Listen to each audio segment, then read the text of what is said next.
ሰዓት ድረስ እንቀጥላለን። ቆይታችሁ ከኛ ጋር እንደሆነ ያክብሮት ግብዣችን ነው። የደሲቢ ኮሜንታተርና ጋዜጠኛ ግርማቸው ነው ቦታው ላይ ተገኝቷል። ግርሜ እንኳን ደህና መጣ። እንኳን ደህና ቆየኝ ሶፊ። አድማጮቻችን እንዴት አላችሁ? እንዴት አረፈራችሁ? እንዴት ዋላችሁ? እስከ 8 ሰዓት ድረስ አብረን እንዘልቃለን። የተለያዩ ስፖርታዊ ጉዳዮች እናነሳለን። ነገና ከነገ ወዲያ የሚደረጉ ጨዋታዎች አሉ። በተለይ ነገ የሚደረግ የአርሰናልና የኒውካስል ጨዋታ እጅግ ተጠባቂ ነው። በትክክል ግርምዬ ከሱ ጉዳይ እንጀምራለን። አርሰናል ከኒውካስል እጅግ ተጠባቂ ጨዋታ ነው። ነገ መድፈኞቹ አርሰናሎች የሊጉን መሪነት ያስመልሳሉ ወይስ እጅ ወደ ላይ ብሎ ማረከኙ ቦታ እንዳለው ዘፋኙ እጃቸውን ይሰጣሉ? በጉጉት የሚጠበቅ ፍልሚያ ነው የሚሆነው። አርሰናል ከኒውካስል የሚያደርጉት ጨዋታዎች፣ ታሪካዊ ዳራዎቻቸው፣ አጠቃላይ ጨዋታው ሂደት ምን ይጠበቃል የሚሉትን ጉዳይ መሰረት አድርገን ሀሳቦችን ወደ እናንተ የምናደርስ ይሆናል። ተጠባቂ ጨዋታ ነው። ወቅታዊ ፐርፎርማንሳቸውን ስንመለከት ኒውካስል በዘንድሮ ውድድር ዓመት ያለው አቋም እጅግ የወረደበት፣ በዘንድሮ ውድድር ዓመት እየተመለከት ነው ያለው ኒውካስል ባለፉት ዓመታቶች ከተመለከትነው ኒውካስል በጣም የወረደ የደከመና ለፕሪሚየር ሊጉ ተፎካካሪዎች ለፕሪሚየር ሊጉ ትንቅንቅ ያን ያህል አስፈሪ ያልሆነ ቡድን እየተመለከትን የምንገኘው አሰልጣኝ ኢዲሆ ቡድን፣ እንዲሁም አሰልጣኙ ኢዲሆ ጭምር ሊሰናበቱ ይችላሉ ዘንድሮ ካሉበት ደረጃ አንጻር ካሉበት ውጤት አንጻር። ዘንድሮ እንዲሁም አብዛኞቹ ክለቦች እንደምትመለከታቸው እርስ በርስ ተያይዘዋል።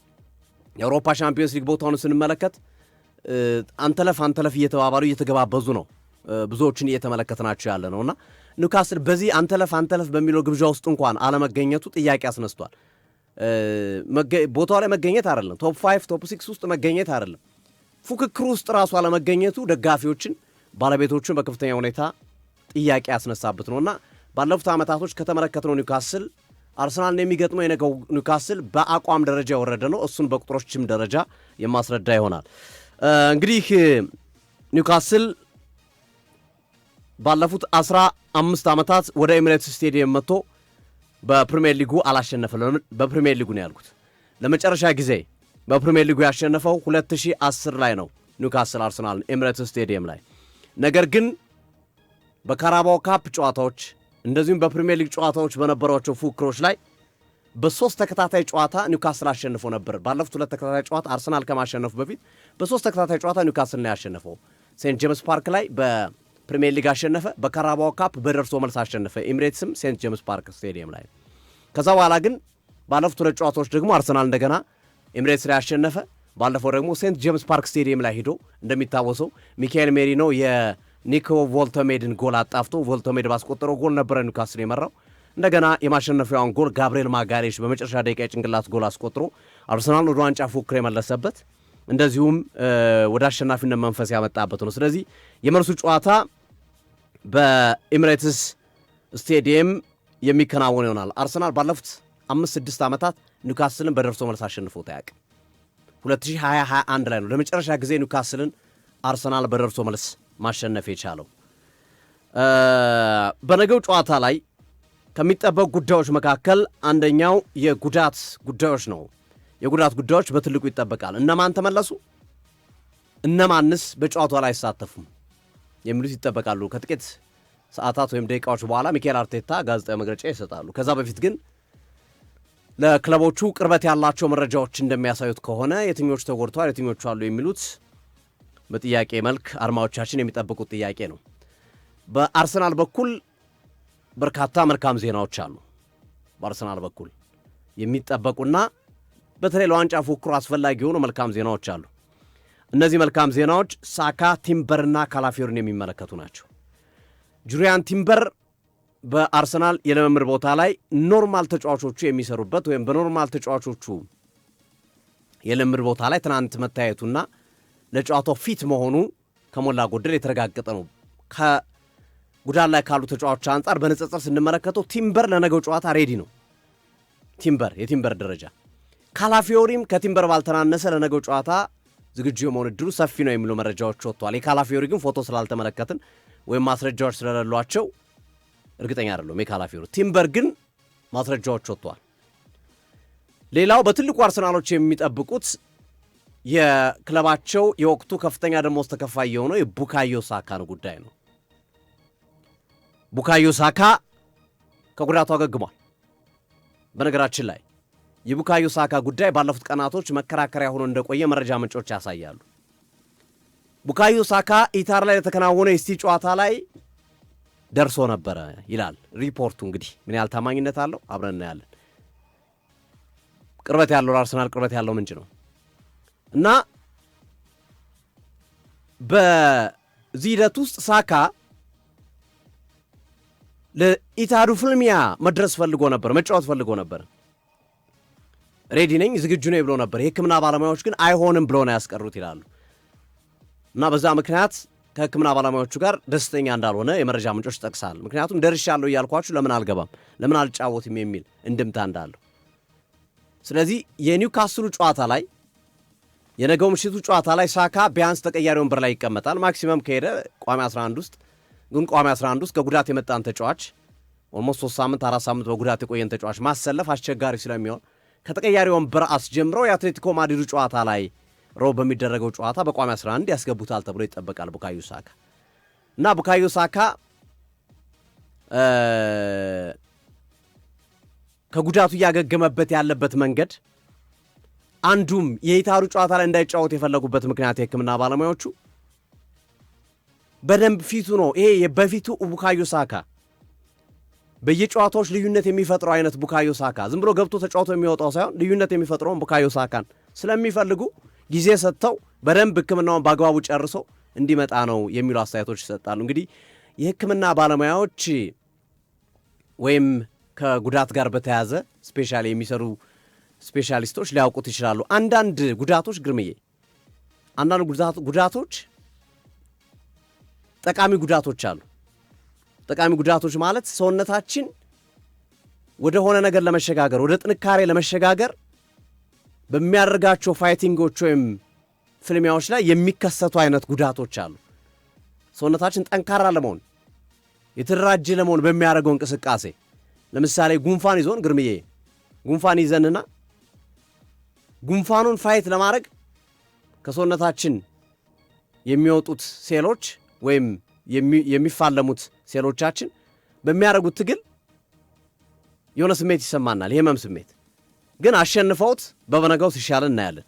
አንዳንዴ ደግሞ ተሸንፈው በዛው ይቀጥላል። ይሄኛው የቡካዮ ሳካ ጉዳት ለተጫዋቹ ካለበት ከነበረበት የአቋም መውረድ አንጻር ጠቃሚ የሆነ ጉዳት ነው የሚሉ ነገሮች አሉ። ቴንደን ነው የሚሉት እንግዲህ ማበጥ ነው፣ እንደዚህ አይነት የጡንቻ ማበጥ ምናምን አይነት ነገር ነው። ቴንደን የጅማት ላይ መወጣጠር ወይ መወጣጠር ይሆናል ወይ መበጠስ ይሆናል። መበጠስ ይሆናል በጣም ከባድ ነው። እሱ ከባድ ነው፣ ግን ይሄ ጠቃሚ ነው የሚሉት።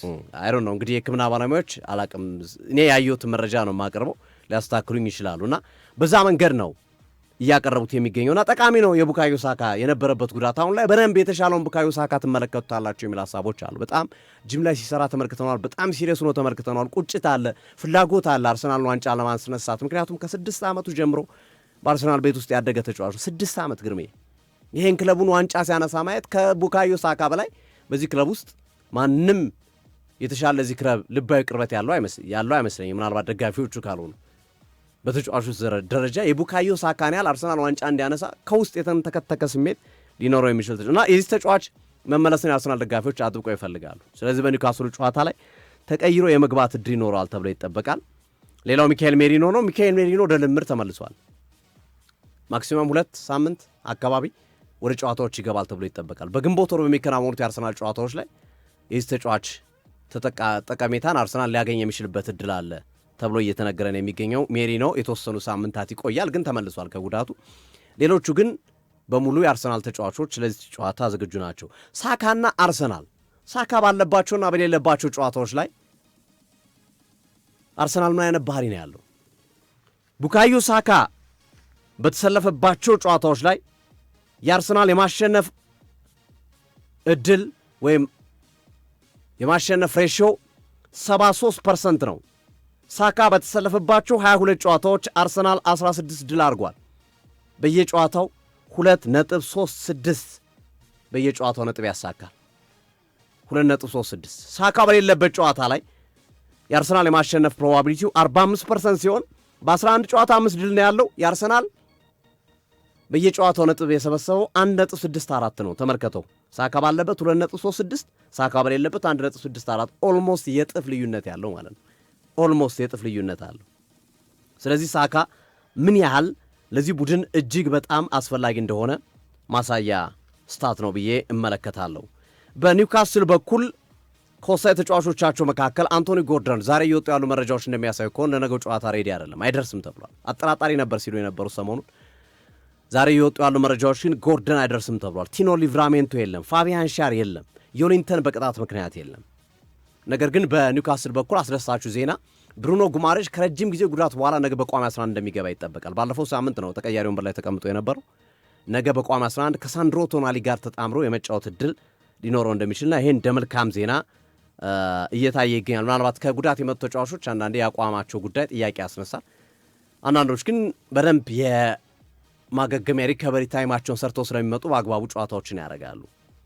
ኒውካስል ባለፉት 11 የፕሪሚየር ሊግ ጨዋታ 8 ሽንፈት ነው ያስተናገደው፣ 3 ድል።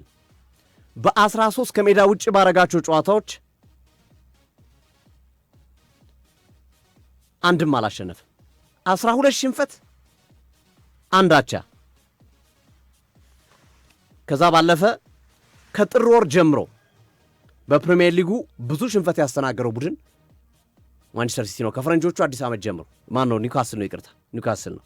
ከፈረንጆቹ አዲስ ዓመት ጀምሮ ብዙ ሽንፈቶችን ያስተናገረው ኒውካስል ነው። በ11 የፕሪሚየር ሊግ ጨዋታ 8 ተሸንፏል። በጣም አስገራሚ ነገር ከሜዳ ውጭ ቅድም እንደጠቀስኩ ግርሜ በ13 ጨዋታ አላሸነፍ፣ አንድ አቻ ነው ያለው፣ 12 ሽንፈት ነው ያለው። አስገራሚው ነገር ከሜዳ ውጭ በ9 ጨዋታ 1 ጎል ነው ያለው ኒውካስል። ግርሜ ቅድም የጠቀስኩት ኒውካስል በዘንድሮ ውድድር ዓመት ምን ያህል ደካማ ቡድን እንደሆነ ማሳያ ቁጥር ነው፣ ማረጋገጫ ቁጥር ነው ይሄ ቁጥር። ነገር ግን ስብስቡን ስትመለከት ግን ኒውካስል ምንም ነገር ማድረግ የሚችል ቡድን እንደሆነ ትመለከታለህ። ነገ ለምሳሌ ኒክ ፖፕ ነው ግብ ጠባቂ፣ ቀይ መስመር ላይ የሚሰለፈው ተጫዋች ኬረን ትሪፐ ነው።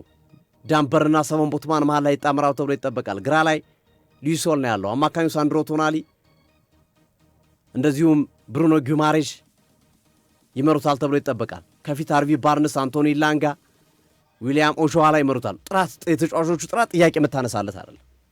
ውጤቱ ልክ አይደለም። ኒውካስል በዚህ ጊዜያቶች ውስጥ ኒውካስል እየሄደ ያለበት አካሄድ የዚህ ውድድር ዓመት አቋሙ ልክ አይደለም። ግን ስብስቡ ግን ነገ ለአርሰናል የሚተናነስ ስብስብ አይደለም። ሊፈትን የሚችል ከባድ ችግር ሊፈጥር የሚችል ቡድን እንደሆነ እንመለከታለን።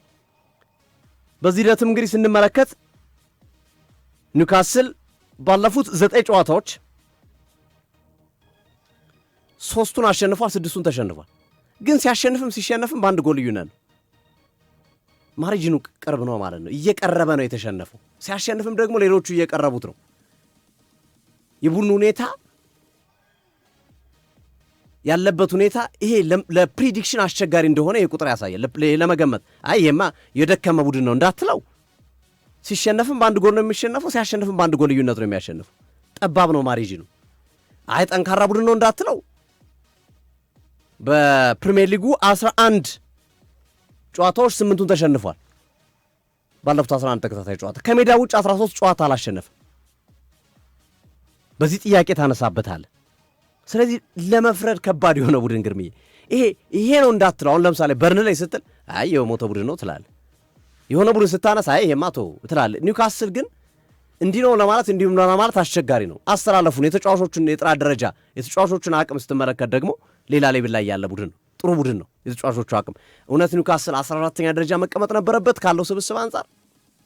ለእኔ አይደለም። ካለው ስብስብ ከሱ ያነሰ ስብስብ የያዙት እነ ብሬንፎርድ፣ እነ ኤቨርተን፣ እነ በርማውዝ እኮ ለአውሮፓ እግር ኳስ እየተፎካከሩ ይገኛሉ። እነ ዋን ዊዛን፣ እነ ኒክ ቮልተሜድ፣ እነ አንቶኒ ጎርደንን የያዘው ኒውካስል ግን ለአውሮፓ እግር ኳስ እየተወዳደረ አይደለም። ነገ ለአርሰናል አንዱ ፎይታ የሚሰጠው የጎርደን አለመኖር ነው። ጎርደን የለም በነገው ጨዋታ ላይ። ጆሊንተን በጣም ደግሞ ጆሊንተን በቅጣት ምክንያት የለም የነገው ጨዋታ ላይ። ቀደም እንዳነሳሁት ጆሊንተን በቅጣት ምክንያት የሌለ ተጫዋች ነው። ነገ አርሰናል 100 ጎል ፍለጋ ይጫወታል። 100ኛ ጎል በእንግሊዝ እግር ኳስ ታሪክ የተለያዩ 5 ቡድኖች ላይ 100 ጎልና ከዛ በላይ ያስቆጠሩ ክለቦች 2 ናቸው። አንደኛው ማንቸስተር ዩናይትድ ነው። 6 የተለያዩ ክለቦች ላይ 100ና ከዛ በላይ ጎል አስቆጥሯል። ሌላኛው ሊቨርፑል ነው። 5 የተለያዩ ክለቦች ላይ 100ና ከዛ በላይ ጎል አስቆጥሯል። አርሰናል እስካሁን 4 ክለቦች ላይ 100ና ከዛ በላይ ጎል አስቆጥሯል። ኤቨርተን፣ ዌስትሃም፣ ቶተናምና አስቶን ቪላ ላይ። ነገ ኒውካስል ላይ ካስቆጠረ 100ኛ ጎል ነው። 99 ጎል አስቆጥሯል እስካሁን ኒውካስል ላይ። 100ኛ ጎል ይቆጠርና በ5 የተለያዩ ክለቦችና በ5 የተለያዩ ክለቦች ላይ 100 ጎሎችን በማስቆጠር የነ ዩናይትድን የነ ሊቨርፑልን ክብረ ወሰን የሚጋራበትን እድል መፍጠር የሚችልበት ጨዋታ እንደሚሆን ይጠበቃል። ነገ በሪከርድ ደረጃ ማንቸስተር ዩናይትድ ነው 6 ሊቨርፑል 5 ነው።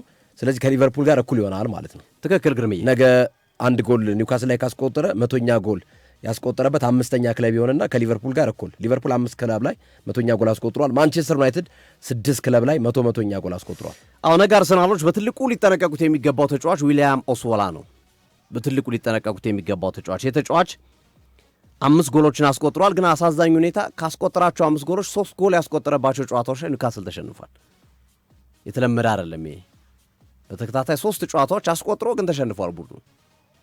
ግን የልጁን የዚህኔ ደንማርካዊ ወጣት አጥቂ አቋም ግን ማድነቅ ያስፈልጋልና አርሰናል በትልቁ ጥንቃቄ ሊያደርጉበት የሚገባ ጨዋታ እንደሚሆን ያሳያል ይሄ ጨዋታ። የነገው ጨዋታ በነገራችን ላይ የማንቸስተር ሲቲው አጥቂው ጀርሜን ዶኩ ከዚህ በፊትም ስናነሳው እንደነበረው እኛም ስናነሳው እንደነበረው የካራባኦ ካፕ ጨዋታ ሳይኮሎጂካሊ ቫሊዩ ሊኖር ይችላል የሚሉ ሀሳቦች ሲንጸባረቁ ነበረ። ዶኩ ትናንት በሰጠው አስተያየት ካራባኦ ካፑ ወሳኝ እንደነበረ የምናውቀው ያችን ሚጢጥዬ ዋንጫ ለማንሳት ሳይሆን እንዲህ አይነት እድሎችን የፕሪሚየር ሊግ ዋንጫው ላይም እድል እንደሚከፍትልን ስለገባን ነው። ያንን ተረድተን ነው ጨዋታ ያደረግነው። ያንን ተረድተን ነው ከአርሰናል ጋር እስከ መጨረሻው ደቂቃ ተናንቀን ዋንጫውን መውሰድ የቻልነው እና እሱም በትልቁ እንደጠቀመ እንረዳለሁ የሚል አስተያየቱን ጀርሚን ዶኩ ያስቀመጠበትን ሂደት እንመለከታለን። ስለዚህ የነገው የአርሰናልና ኒውካስል ጨዋታ ቅድም መግቢያ ላይ ያልኩት አንዱ ለዋንጫ አንዱ ለክብር የሚያደርገው ጨዋታ ነው። ኒውካስል ተቾችን የደከመ ቡድን ነው፣ የወረደ ቡድን ነው፣ እጅግ አቋሙ የወረደ ነው፣ በሽንፈትም ያለበት ደረጃም ክለቡን የማይመጥን ነው የሚሉ አስተያየቶችን ልክ እንዳልሆነ የሊጉን መሪ የነበረን ቡድን በማሸነፍ ታሪክ ለመስራት ይሄ የክብር ጉዳይ ነው። ጭላንጭል ተስፋ አለውንም ስቲል ኒውካስል በነገራችን ላይ ተከታታይ ጨዋታ ቢያሸንፍ ዩሮፓ ሊግ ሊገባ ይችላል፣ ኮንፈረንስ ሊግ ሊገባ ይችላል። ኢምፖሲብል ነው እያልኩ አይደለም፣ ግን ሞር ኦር ለስ ኒውካስል ዘንድሮ በአውሮፓ እግር ኳስ የሚሳተፍ አይመስልም እያሳያለሁ አቁ።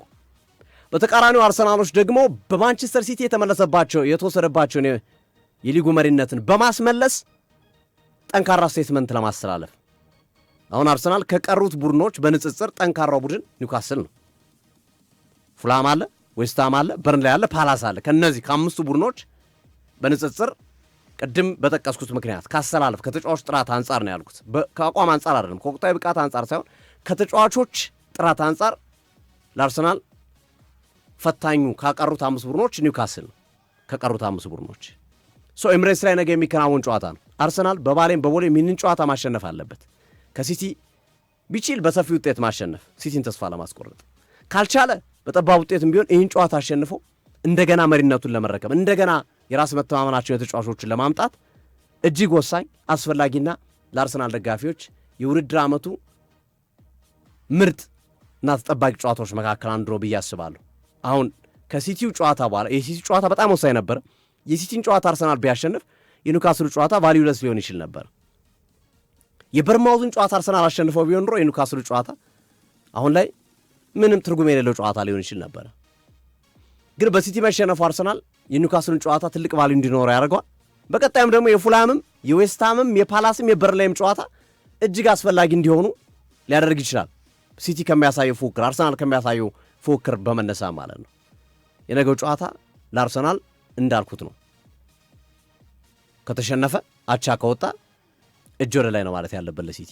ካሸነፈ እንደገና የራስ መተማመናቸው በትልቁ አሳድገው ቀጣዮቹን ጨዋታ ላይ እናረገዋለን እናሳካዋለን የሚል እምነታቸውን እንዲያሳድጉ ያደርጋቸዋልና ትልቁ የአርሰናል ተጠቃሚነት የተጎዱ ተጫዋቾች ለነገው ጨዋታ በብዛት መመለሳቸው፣ ምናልባት በቀጣዮቹ ጉዞዎቹ ላይም ተከታታይ ጨዋታዎች አሉ። ሮብ አትሌቲኮ ማድሪድን ያገኛል። እንደገና በሳምንቱ መጨረሻ ፉላምን ያገኛል። ተመልሶ አትሌቲኮ ማድሪድን ያገኛል። በቻምፒዮንስ ሊጉ ምን አይነት ውጤት ሊመዘገብ እንደምንችል መገመት አስቸጋሪ ነው። ዲያጎ ሲሞኔ ቡድኑ ስፔን የንጉሱ ዋንጫ ተሸንፎ መጥቷል በሪያል ሶሲዳድ። ምን እንዴት ሪያክት ሊያደርግ ይችላል የሚለውን ለመጠበቅ አስቸጋሪ ነውና ለተመልካችም ለአርሰናልም እጅግ ወሳኝ የሆነ እና ተጠባቂ ጨዋታ ነው ብዬ አስባለሁ። ነገውን የምሽቱ 1 ሰዓት ተኩል ጨዋታ እንግዲህ የዋንጫ ፉክክሩ ሶፊ እንዳልከው ከጊዜ ወደ ጊዜ እየናረ የመጣ በርካታ ቡድኖች ከዚህ በኋላ ያሉትን ጨዋታዎች በምን መልኩ የታይትል ዲሳይደር ነው እያንዳንዱ ከዚህ በኋላ ያሉት ቡድኖች ሁሉም የዋንጫ ወሳኝ እንደሆኑ መመልከት ይቻላል። ይሄ የመጣው ደግሞ የማንቸስተር ሲቲ ከ9 ነጥብ ልዩነት ተምዘግዝጎ እኩል ነጥብ ላይና ከ209 ቀናት የአርሰናል የፕሪሚየር ሊጉ መሪነት በኋላ ማንቸስተር ሲቲ ቦታውን ማፈናቀሉ ነው። ስለዚህ አርሰናል ከ209 ቀናት በኋላ ባለፈው ረቡዕ ማንቸስተር ሲቲ በርንሌይን 1-0 ባሸነፈበት ጨዋታ ከረዥም ጊዜ ቀናቶች በኋላ ዘ ሲቲዘንስ ወይም ዜጎቹ የፔፕ ጋርዲዮላ ሰራዊት የመሪነቱን ቦታ ይዘዋል። ይሄ የመሪነት መነጠቅ አንድ የስነ ልቦና ሁኔታ ሊፈጥር እንደሚችል በአርሰናል ቤት ውስጥ መረዳት ይቻላል። በሁለተኝነት ደረጃ አርሰናል በተከታታይ 2 ጨዋታዎች ነው የተሸነፈው። ከ2022 በኋላ ለ3 ተከታታይ የፕሪሚየር ሊግ ጨዋታ ተሸንፎ አያውቅም። አርሰናል በበርማውዝ 2-1 በማንቸስተር ሲቲ 2-1 ተሸንፈዋል። ስለዚህ ይሄ ቡድን ከኒውካስል ጋር ሲገጥም በሶስተኛ ተከታታይ ጨዋታ ላለመሸነፍ የሚያደርገው ጨዋታ ነው። ከ209 ቀናት በኋላ ለማንቸስተር ሲቲ የመሪነት ቦታን ያስረከበ ቡድን ነው። እነዚህ ምን ያህል የስነ ልቦና ቡድኑን ያነቁታል የሚለው ጉዳይ በነገው የኒውካስል ጨዋታ የምናየው ይሆናል። አርሰናል እንደ ማንቸስተር ሲቲ ግጥሚያ አይነት አጫወት የሚጫወት ከሆነ ያለምንም ጥርጥር አይደለም ማሸነፍ ይቅርና ብዙ ጎል አስቆጥሮ ኒውካስልን እንደሚረታው ማንኛውም ሰው የአርሰናል ማንቸስተር ሲቲን ጨዋታ የተመለከተ ሰው መናገር የሚችለው ነው ብዬ አስባለሁ። ይሄ አንድ ምክንያት ነው። በሌላ በኩል የተጎዱ ተጫዋቾች ነገ ይመለሳሉ። ጁሊያን ቲምበር ይመለሳል፣ ቡካዮ ሳካ ይመለሳል። በሲቲው ጨዋታ ሳካ ኦልሬዲ ደርሶ ነበር። አስተማማኝ እንዲሆን የቆየ ነው። ቲምበር፣ ሳካ በተለይ ሁለቱ በእርግጠኛነት በነገው ጨዋታ የመመለስ እድል ያላቸው ተጫዋቾች ናቸው። የእነዚህ ተጫዋቾች መመለስ የቡድኑን ስኳድ ዴብዝ አሁንም ያሰፈዋል። ፕላስ የሁለቱ ቡድኖች እንቅስቃሴ ወደ ትክክለኛ አቋማቸው የሚመጡ ከሆነ ቲምበር እንደውም ተጠይቆ ነበር ለሲቲው ጨዋታ ሁሉ እንደሚደርስ ሁሉ ራሱ ተናግሮ ነበር። በኋላ ላይ ነው በአሰላለፍ ላይ ሳይገባ የቀረው ማለት ነው። የእነዚህ ተጫዋቾች መምጣት የእነዚህ ተጫዋቾች ወደ ቡድኑ ስብስብ መግባት ጥንካሬ ይሰጠዋል ተብሎ ይጠበቃል። ለማን? ለአርሰናል። አርሰናል የፊክስቸር መደራረብ በዚህ ሳምንት ነው የሚያጋጥመው። በዚህ ሳምንትና በዛኛው ሳምንት ማለት ነው። ሻምፒዮንስ ሊግ መሀል ላይ ስላለ ማለት ነው። መሀል ላይ ሻምፒዮንስ ሊግ ስላለ መደራረቦች ቢኖሩም ማንቸስተር ሲቲ ደግሞ መጨረሻዎቹ ላይ ያለው የጨዋታ መደራረብ የ1 ቀንና የ2 ቀን ልዩነት ነው የሚፈጠርበት። በተለይ ነገ ሳውዝሃምፕተንን ማንቸስተር ሲቲ የሚያሸንፍ ከሆነ የዋንጫው ጨዋታ ሜይ 16 ነው። ሶፊ ሜይ 16 ማለት ነው ቅዳሜ ቀን ነው የሚሆነው። ሜይ 16 ሆነ ማለት ሜይ 17 ያለው የበርማውዝ ጨዋታ ቢያንስ በ2 ቀን ይገፋል ማለት ነው። ወደፊት እሁድ ነበር ፊክስቸር ይወጣለት፣ ሜይ 17 ነበር ከበርማውዝ ጋር የሚደረገው ጨዋታ። ተመልከት፣ ሜይ 16 የዋንጫ ጨዋታ ከሆነ ኤፍኤ ካፕ ለዋንጫ ካለፈ ምን ያህል የኤፍኤ ካፕ ጨዋታ የፊክስቸር መደራረብ ማንቸስተር ሲቲ ቤት እንደሚፈጥር ማለት ነው። ስለዚህ ሜይ 16 ያለው ጨዋታ ይገፋል። ወደ ምን ይገፋል? ወደ 19 ይችላል። 19 ከሆነ ደግሞ በ22 ደግሞ ከክሪስታል ፓላስ ጋር አለው 20 እና 21 አልፎ በ22 አለው እንደገና ክሪስታል ፓላስን በ22 ገጥሞ ቅዳሜን ብቻ አልፎ እሁድ አስቶን ቪላን ደግሞ ይገጥማል። በ24 ስለሚያልቅ ማለት ነው ፊክስቸሩ ሜይ 24 ነው የሚያልቀው። እንግዲህ ተመልከት፣ ይህንን ጋርዲዮላ ከተወጣ ታምር ነው። ይሄ በቃ ታምር ነው። በቃ ሶፊ ታምር ነው። አድማጮች ልብ በሉ፣ የእንግሊዝ ፕሪሚየር ሊግ የሚያልቀው ሜይ 24 ነው ፕሮግራም ይወጣለት ማለት ነው። ስለዚህ ከሜ 24 በፊት ከክሪስታል ፓላስ ጋር ይጫወታል። ያ ደግሞ ሜ 22 ይሆናል። ሜ 22 ከክሪስታል ፓላስ ጋር ከተጫወተ ያ ማለት ከአንድ ቀን ቀድሞ ማለት ነው። ቅዳሜን ብቻ አርፎ ነው ሁለት ቡድን የሚገጥመው በፕሪሚየር ሊጉ። አርብ ቀን ይጫወትና እሁድ ይጫወታል። እሁድ ስለሚያልቅ ማለት ነው ሊጉ ስለሚጠናቀቅ እሁድ። እንደገና ከአርብ ቀን በፊት ደግሞ ባሉት ቀናቶች ውስጥ ለዋንጫ ከደረሰ ነገ ለዋንጫ ካለፈ ሜ 16 ስለሆነ የኤፍኤ ካፕ የዋንጫ ጨዋታ የበርማውዝ ጨዋታ ስለሚገፋ በ19 እንኳን ምንድን ሁለት ቀን ያርፍና አንድ ቀን ያርፋል ማለት ነው። ተመልከት ሶፊ፣ ቅዳሜ ዋንጫ ይጫወታል። እሁድና ሰኞን ይጠብቅና ማክሰኞ ይጫወታል። ሮብና ሐሙስ ይጠብቅና አርብ ይጫወታል። ቅዳሜን ያርፍና እሁድ ይጫወታል። ትችሏል። እነዚህ አይነት ፊክስቸር አንድ ቡድን ምን ስንት ነጥብ ሊይዝ ይችላል? ድካም አለ እኮ ሰው ናቸው እኮ እነዚህ ልጆች። የመጨረሻው የማንቸስተር ሲቲ ፊክስቸር ደግሞ ከባድ ነው። ማንቸስተር ሲቲ የሚያርፍባት ቀን ኤቨርተንን ገጥሞ ብሬንፎርድ ላይ የሚጫወቱበት እሷም 5 ቀን ናት። እሷም ራሱ ኤቨርተንን ገጥሞ አሁን ኤቨርተን ሰኞ ይጫወት የለ በሚቀጥለው ሳምንት አርሰናል ፉላምን ሲገጥም 5 ቀን ብቻ ነው የሚያርፈው። ከዛ በኋላ ያለው ፊክስቸር ግን በቃ በጣም ከባድ ነው። በተለይ ፍጻሜ ከደረሰ በቃ አለቀ።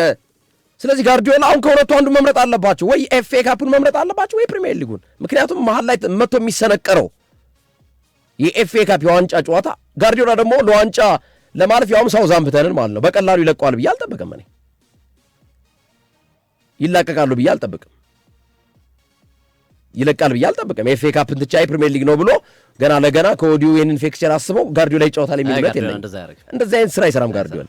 ያውም ሳውዛምፕተን ቀጥቅጦ ነው እንደሚያሸንፈው ነገር። ስለዚህ ነገ ከተጫወተ ለፍጻሜ ይደርሳል። ፍጻሜው ደግሞ ሜ 16 ነው። ሜ 16 ከሆነ ሜ 17 የነበረው የበርማውዝ ጨዋታ በአንድ ሁለት ቀን ገፋ ይደረጋል። ያ ማለት ደግሞ በ19 እንኳን ብንለው ማክሰኞ ሮብና ሐሙስን ይጠብቅና ከክሪስታል ፓላስ ጋር ደግሞ ይጫወታል ቀሪ ጨዋታው።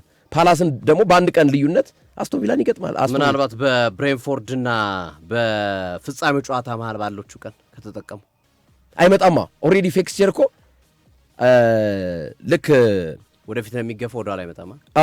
የበርንሌይንም ባለፈው የገፉት በስፔሻል ጥያቄ ነው በርንሌይ የነበረው ማለት ነው። ምክንያቱም አሁን የኤፍኤ ካፕ ጨዋታ ስላላቸው ነው የተገፋላቸው ወደፊት እንጂ ወደ ኋላ ነው የሚመጣው ብዙ ጊዜ ፊክስቸር ማለት ነው። እሱንም ማንቸስተር ሲቲ ጥያቄ ሲያቀርብ ከሳውዛምፕተን ጋር የኤፍኤ ካፕ ጨዋታ እንጂ ከበርንሌይ ጋር እኮ ማንቸስተር ሲቲ ወይ ነገ ወይ ከነገ ወዲያ ነበር እኮ የሚጫወቱ። ልክ ነው። ነገ ሳውዛምፕተን ስላለበት ነው ወደፊት እንዲመጣላቸው ጥያቄ ያቀረቡት ማለት ነው። ፊክስቸር መደራረቡ ማለት ነገ ሳውዛምፕተን ይገጥማሉ 1 ሰዓት ከሩብ ላይ ማለት ነው።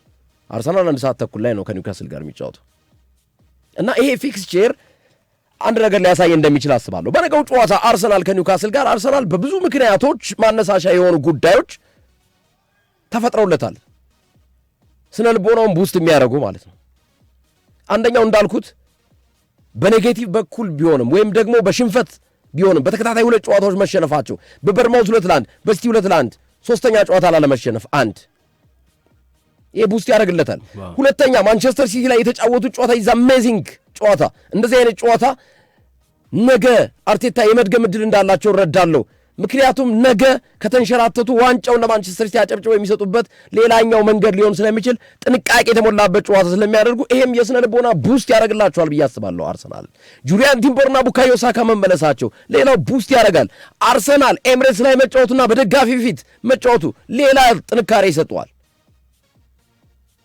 በነገው ጨዋታ እኔ አርሰናል አይኑ እያየ ማለት ነው የነገውን ጨዋታ ነጥብ ይጥላል የሚል እምነት የለኝም። አይኑ እያየ በእነዚህ ምክንያቶች ማለት ነው።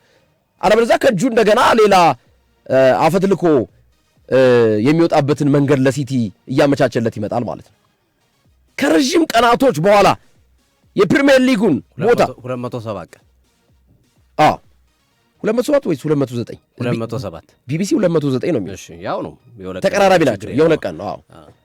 አንዳንድ ቀን ያው ሲደምሩ እንትን ሊሉ ይችላሉ። ዞሮ ዞሮ ለረጅም ቀናቶች ያክል የመሪነት ቦታ ላይ ተቀምጦ የነበረው አርሰናል ቦታውን አሳልፏል። ተመልሶ አንደኝነትን የሚረከብበት ቦታ ነው። ከዚህ አንጻር ዱ ዩ ቲንክ ሶፊ እነዚህ ምክንያቶች እያሉ በዛ ላይ ጆሊንተን በጣም ከባድ ተጫዋች ነው። የለም በቅጣት ምክንያት ጎርደን በጉዳት ምክንያት የለም፣ ሊቭራሜንቶ የለም። ፋቢያን ሸር የለም። ብሩኖ ጊማሬስ ትክክለኛው ፊት አይደለም። ረዥም ጊዜ ጉዳት ቆይቶ የመጣ ተጫዋች ገና ወደ ብቃቱ ለመምጣት 2-3 ጨዋታ ይፈልጋል። ባለፈው ተቀያሪ ወንበር ላይ የነበረ ተጫዋች ከዚህ አንጻር ስናየው ነገ አርሰናል የተሻለ አድቫንቴጅ እንዳለው ድምዳሜ ላይ መድረስ ይቻላል ማለት ነው። ያውም በሰፊ የጎል ልዩነት የማሸነፍ አድቫንቴጅ አለ። አሁን ሁለቱም ቡድኖች ከማሸነፍ ብቻ እኮ አይደለም እኮ ጎልም ፍለጋ ነው የሚሄዱት። የጎል መጠንን መጨመር ላይ ነው። አርሰናል እንደ ማንቸስተር ሲቲ ከተጫወተ ኒውካስል ላይ ምን ያህል ጎል ሊያስቆጥር ይችላል ነው ጥያቄው። በጣም ከባድ ጨዋታ ነው የተጫወተው ባይዘዌይ ከማንቸስተር ሲቲ ጋር የአርሰናል አጫወት በጣም በጣም በጣም በጣም ከባድ እንደው ማንቸስተር ሲቲ ኢቲአር ላይ ሆነ እንጂ ያ ጨዋታ ኢቭን ኤምሬትስ ላይ ሆኖ ቢሆን ዋጋ ሊከፍል ይችል ነበር። ጋርዲዮላ ኢቲአር ላይ መሆኑ ግን ጠቀመው፣ አድቫንቴጅስ እንዲሆን አደረገው ብዬ አስባለሁ። እና የነገው ጨዋታ እንደ ተመልካች ጥሩ ፉክክር የምናይበት ጨዋታ ነው። እንደ ውጤት ግን በእነዚህ ምክንያቶች የመጨረሻ ድምዳሜ አርሰናል የተሻለ ጎል አስቆጥሮ ነገ 3 ነጥብ ኤምሬትስ ላይ እንደሚወስድ ነው እኔ ድምዳሜ የማያሳየው። በነገራችን ላይ የሚካኤል አርቴታ ለተጫዋቾቻቸው የ2 ቀናት ረፍት ሰጥተዋቸዋል ነበረ። ከሲቲው ጨዋታ በኋላ የ2 ቀን ንጹህ ረፍት ሰጥተዋቸው ነበረ። አንድ አስተያየት ሰጪ 122 ፖስት ፖንድ ተደርጓል ይላል። አይደረግም 24 ነው የሚያልቀው። 24 ያልቃል። አይደረግም። እሱ ያየው እኮ ፖስት ፖንድ ቢለውን አይቶት ነው እዛ ፊክስቸሩ ላይ። አይደረግም። 22ማ የፓላስ እኮ ፖስት ፖንድ አልሆነ። የፓላስ 22 ነው። ፖስት ፖንድ የሚለው የተቀመጠው ነገር ምንድን ነው? አንደኛ ይሄ ጨዋታ የተገፋ ጨዋታ ነው። በፊት ነበር ሊደረግ የነበረው። የተገፋ ጨዋታ ነው። ከሜይ 24 በኋላ ደግሞ ዋንጫው ሜይ 24 ነው የሚያልቀው። የፈለገ ብታገላብጠው ምን ብትለው አይቻልም። በቃ አይቻልም። አትችለው ነገር ነው። ፊክስቸሩ ሲቲ ጫና ውስጥ ይከተዋል። ግን የመጨረሻዎቹ ምናልባት ነገ ኤፍኤ ካፑ ከወጣ በተወሰነ መንገድ እሱም የተወሰነ ረፍት ነው የሚሰጠው እንጂ የፓላስና የአስቶን ቪላ ጨዋታ በአንድ ቀን ልዩነት ነው የሚያደርገው። በአንድ ቀን ልዩነት፣ በሁለት ቀን ልዩነት ነው የሚያደርገው። ሜይ 22ና ሜይ 24 አሁን የተቀመጠው ይሄ ነው። የፈለገ ብትገፋው ደግሞ ከፊት ለፊት ደግሞ ልግፋ ካልክ ደግሞ የበርማውዝ ጨዋታ ደግሞ ከ72 ሰዓት በታች ይቻላል እንደ ጨዋታ ማድረግ። እሱ እኮ ነው ሶፊ በጣም የሚገርምህ ነገር። ከ72 ሰዓት በታች ገርሞኛል። እንደዚህ አይነት እንዴ ተገፋበት። ምን ያርግ አሁን እኮ እዚህ ጋር እኮ ተመልከት፣ ወደዛ የምትገፋው 2 አድቫንቴጅ እኮ ነው። ይኸውልህ ሲቲ ፓላስን ይገጥምና ከአስቶን ቪላ ጋር ይጫወታል።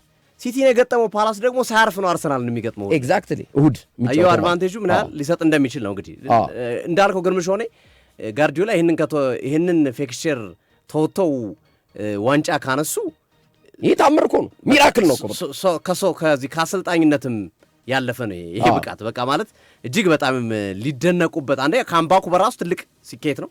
ይሄኛውን ፊክስቸር ማለፍ ደግሞ በራሱ ሌላ ትልቅ ታምር። ምክንያቱም ነጋውን ከሳውዛምፕተን ጋር ይጫወታል። እሱን አሸነፈ ማለት ለፍጻሜ ነው። የፍጻሜው ጨዋታ ኤፍኤ ካፕ ደግሞ ሜይ 16 ነው። ሜይ 16 ግዴታ ነው፣ በቃ ቅዳሜ ቀን ማለት ነው። ትክክል ግርምዬ። ሜይ 17 ደግሞ ከበርማውዝ ጋር ፊክስቸር ወጥቷል። የወጣው ፊክስቸር ደግሞ ከበርማውዝ ጋር ሜይ 17 ነው። ስለዚህ ሳትወድ በግድ የበርማውዝን ትገፋለህ። ሜይ 16 የዋንጫ ጨዋታ ስለሚኖረው ነገ ካለፈ ኤፍኤ ካፕ ማለት ትክክል። የበርማውዝን እንኳን ልግፋለት ብትል እስከ ማክሰኞ ነው መግፋት የምትችለው፣ አትችልም። አስቸጋሪ ነው። አለበለዛ የአርቦ 72 አይሞላም ብለህ ወደ ሐሙስ ብታመጣውና ይሄኛውን ማክሰኞ አደርጋለሁ ብትል ይሄኛውም 72 ሰዓት ሊሆንብህ ነው። ሊጋጭ ነው እርስ በርሱ ዴፊኒትሊ ግርምዬ።